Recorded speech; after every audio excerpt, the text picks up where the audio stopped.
Pongamos de título forma vectorial del teorema de Green.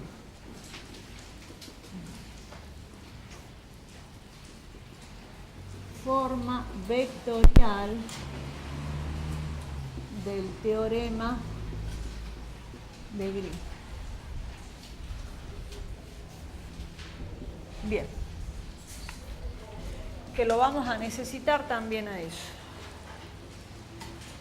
Bien, escribamos el teorema de Green. Sea la integral sobre la curva cerrada, le ponemos la flechita. La flechita es para indicar que es el sentido antihorario, ¿no? Estamos en el plano de P de xy por diferencial de x más q de xy por diferencial de y es igual a la integral doble sobre S. El integrando es la derivada de q respecto de x menos la derivada de p respecto de y por dx de y. Bueno, eso dice el teorema de Green.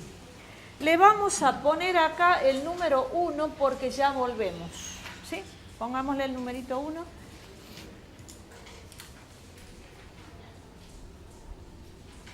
Bien. Supongamos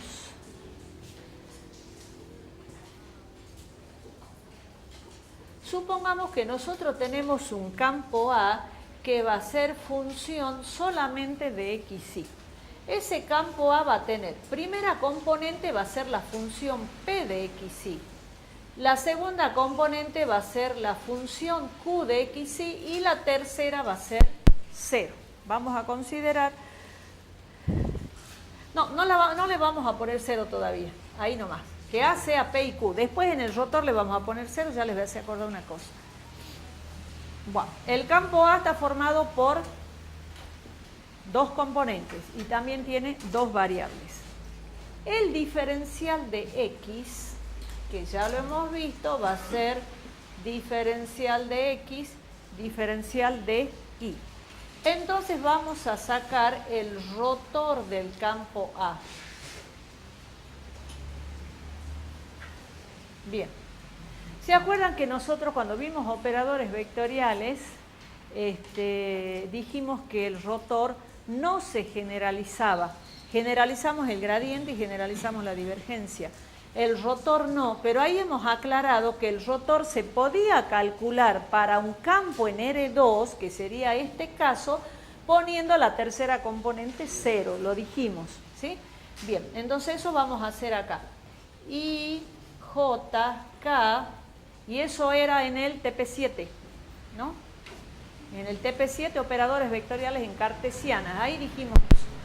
Bien, la derivada respecto de X, la derivada respecto de Y, la derivada respecto de Z, de el campo va a ser P de XY, Q de XY, y como no tiene tercera componente, dijimos que se ponía 0. Bueno, resolvamos esto. A ver, en la dirección de Y, la derivada de 0 respecto de Y es 0, y esta derivada va a ser 0, porque Q solamente depende de X, Y, no depende de Z. Entonces tengo 0 en la dirección de Y, más. Ahora vamos a J, a la dirección J. Yo voy a derivar P de XY respecto de Z, que va a ser 0, y esto 0. O sea que 0 en J, más, y ahora en la dirección de K. Fíjense, yo voy a tener la derivada de Q de XY respecto de X, ¿sí? Entonces, la derivada de Q, que es función de XY respecto de X, menos, y ahora esto, que va a ser la derivada de P respecto de Y, y todo esto en la dirección K. ¿Está bien?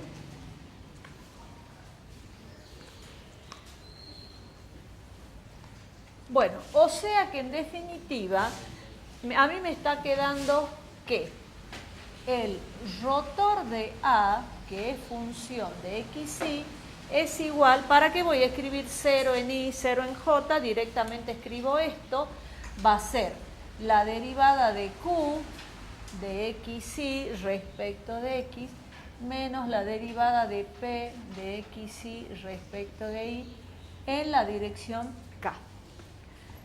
Lo que vamos a hacer es multiplicando miembro a miembro por K, por el versor K. ¿Qué me va a quedar? El rotor de A, que es función de XY, esto por K, ¿sí? Igual a la derivada de Q, que es función de XY respecto de X, menos la derivada de P respecto de Y por K, pero me está diciendo que multiplique miembro a miembro por K. ¿Sí? Multiplico miembro a miembro por K.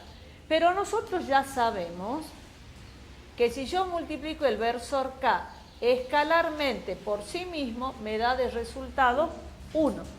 Entonces, esto que está acá es igual a 1. Entonces, ¿qué me queda? Me queda que el rotor de A, que es función de XY, por K, por el versor K, es igual a la derivada de Q, bueno, ya sabemos que es función de XY, respecto de X menos la derivada de P respecto de Y. Bueno, entonces vamos a reemplazar eso en 1.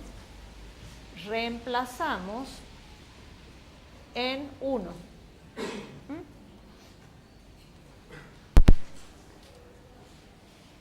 Entonces, ¿qué me va a quedar?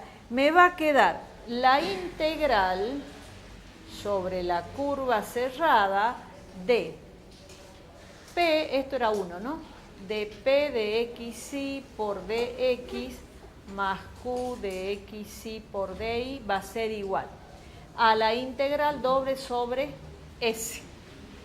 Pero no voy a poner ya esto, o sea, la derivada de Q respecto de X menos la de P respecto de Y, que sería esto, lo reemplazo por lo que tengo acá, ¿sí? Entonces va a ser el rotor de A, bueno, ya sabemos que A es función de XY, por K, ¿no es cierto? Eso es la parte del paréntesis. ¿Y qué me queda? Dx de Y. Por dx de Y, que es diferencial de área. Y esta es la forma vectorial del teorema de Green. Acá me falta un detalle importante.